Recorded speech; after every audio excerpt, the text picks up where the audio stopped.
بسم اللہ الرحمن الرحیم۔ حضرت صالح علیہ السلام اللہ کی جانب سے بھیجے ہوئے نبی تھے۔ آپ علیہ السلام قوم سمود کی طرف بھیجے گئے۔ آپ علیہ السلام نیک کاموں کی طرف بلاتے اور برے کاموں سے روکتے تھے۔ قوم سمود گناہوں میں مبتلا تھی۔ قوم سمود کے لوگ آپس میں ایک دوسرے پر ظلم کرتے تھے۔ صالح علیہ السلام نے اپنی قوم سے کہا کہ کیا تمہیں قوم عاد کے بارے میں معلوم نہیں ہے؟ ان کا انجام کس طرح عبرتناک ہوا اور اللہ نے کس طرح انہیں سزا دی۔ قوم سمود کا خاص پیشہ بھیڑ بکریوں کی پرورش اور تجارت تھی۔ قوم سمود دولت سے مالا مال تھی اور جسمانی طور پر قوی بھی۔ اس قوم کے اخلاقی حالت اچھی نہیں تھی۔ ذرا اسی بات پر لڑ مرنے کے لیے تیار رہتے تھے۔ بے گناہ لوگوں کو قتل کرتے تھے، کمزوروں کا مال ہضم کرتے، کمزوروں پر ظلم ڈھاتے، بتوں کی پوجا کرتے۔ اس قوم کو راہ راست پر لانے کے لیے اللہ نے حضرت صالح علیہ السلام کو نبی بنا کر بھیجا۔ حضرت صالح علیہ السلام ان سے کہا کرتے کہ اے قوم، اللہ تعالیٰ کی بندگی کرو، اس کے سوا کوئی حقیقی معبود نہیں۔ اللہ نے مجھے پیغمبر بنا کر بھیجا ہے تاکہ میں تمہیں اللہ کے عذاب سے ڈراؤں۔ لوگ ان سے کہتے ہمارے پاس دولت بھی ہے، قوت بھی ہے اور عزت بھی ہے۔ اگر اللہ کو نبی بنانا منظور ہوتا تو ہم جیسوں کو نبی بناتا۔ اگر اللہ ہم سے ناراض ہوتا تو ہمارے کھیتوں کو اجاڑ دیتا، ہمیں رہنے کے لیے عالی شان مکانات نہیں دیتا۔ ہمارے پاس بے شمار اونٹ بکریاں ہیں، سواری کے لیے گھوڑے ہیں۔ یہ اس بات کی دلیل ہے کہ ہمارے بت ہم سے بہت خوش ہیں، اسی لیے ہم ان کی پرستش کرتے ہیں۔ ہم یہ بات برداشت نہیں کر سکتے کہ تم ہمارے معبودوں کو برا بھلا کہو۔ ہمیں ان کی پرستش سے نہ روکو، ہم تو خوشحال ہیں لیکن تمہاری بات ماننے والے مفلس اور غریب ہیں۔ تمہاری حالت بھی ایسی ہی ہے۔ اگر تم نبی ہو تو اس کی دلیل پیش کرو، کوئی معجزہ۔ صالح علیہ السلام ان کی اس قسم کی باتوں پر کہتے کہ تم ہی بتاؤ تم کیا معجزہ۔ آپس میں مشورہ کرنے لگے کہ ان سے کس قسم کا معجزہ طلب کر۔ اس نے اتفاق رائے سے کہا کہ تم ان پتھروں سے ایک اونٹنی پیدا کرو اور اونٹنی بھی ایسی ہو کہ وہ ساتھ ساتھ بچے بھی دے اور ہم اس کا دودھ بھی پئیں۔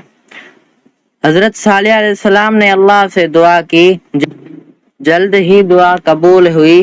پتھروں کے اندر سے ایک اونٹنی نمودار ہوئی۔ اونٹنی بہت خوش تھی اور اونٹنی کے ظاہر ہونے کے بعد ہی اس جگہ گھاس اگ آئی اور ایک پانی کا چشمہ بھی جاری ہو گیا۔ اونٹنی نے گھاس کھائی، چشمے سے پانی پیا، اسی ساعت کے اندر بچے بھی جنا اور اونٹنی بھی دودھ دینے لگی۔ کافروں نے جو معجزہ طلب کیا تھا سب پورا ہوا۔ پھر حضرت صالح علیہ السلام نے اپنی قوم سے کہا کہ تم لوگ جو چاہتے تھے اللہ نے پورا کر دکھایا، کیا تم اب بھی اپنی ضد پر اڑے ہوگے؟ کافروں نے کہا کہ ہم ایمان نہیں لائیں گے، نہ آپ علیہ السلام کی باتوں پر عمل کریں گے۔ کافر اونٹنی کو تنگ کرنے لگے۔ اونٹنی جب پیاس سے تڑپتی اور کنویں کے پاس جاتی تو اسے پانی پینے نہیں دیتے۔ بعد میں اونٹنی کو مارنے لگے۔ اس کا چلنا پھرنا دوبہر کر دیا تھا۔ وہ اذیت کے مارے کراتی رہتی، لیکن کافروں حضرت صالح علیہ السلام ان سے کہتے کہ اونٹنی کو اذیت نہ پہنچا، چرنے دو، جہاں جانا چاہتی ہے جانے دو، وہ اگر پانی پینا چاہے تو اسے پیاسا نہ رکھو۔ ایک دن اونٹنی چشمے سے پانی پیے گی، دوسرے روز تم اور تمہارے جانور پئیں گے۔ اس کے روزانہ کے معمول میں کوئی فرق نہ آنے دو۔ تم اللہ سے ڈرو اور اسی کی عبادت کرو۔ تم جو کچھ کھاتے پیتے ہو وہ سب کچھ اللہ ہی کا دیتا ہے، یہ سب کچھ اسی کا کرم ہے، تمہارے بت تمہارے کوئی کام نہیں آتے۔ قوم سمود بعد نہ آئی، پھر حضرت صالح علیہ السلام کی باتوں پر عمل کیا۔ ایک روز اچانک حضرت صالح علیہ السلام کی اونٹنی کو قتل کر دیا۔ قتل کی خبر جب آپ علیہ السلام کو ملی تو آپ علیہ السلام صدمے سے نڈال ہو گئے۔ آپ علیہ السلام کی آنکھوں سے آنسو جاری ہو گئے۔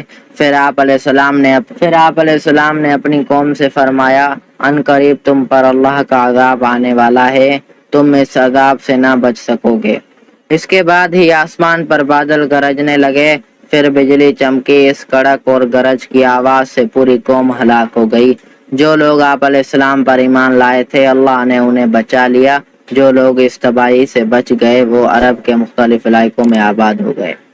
قوم سمود کی تباہی اور بربادی کے آثار حجاز اور شام کے درمیان سامان عبرت کے نشانات چھوڑ گئے۔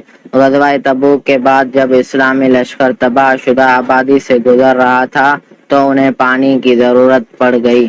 وہاں پانی کا ایک کنواں دیکھا، لشکر آنے آٹا گوندنے کے لیے پانی لیا تو آن حضرت صلی اللہ علیہ وسلم نے فرمایا کہ جس بستی میں اللہ نے اپنا عذاب نازل کیا اس جگہ کی کوئی چیز استعمال نہ کرو۔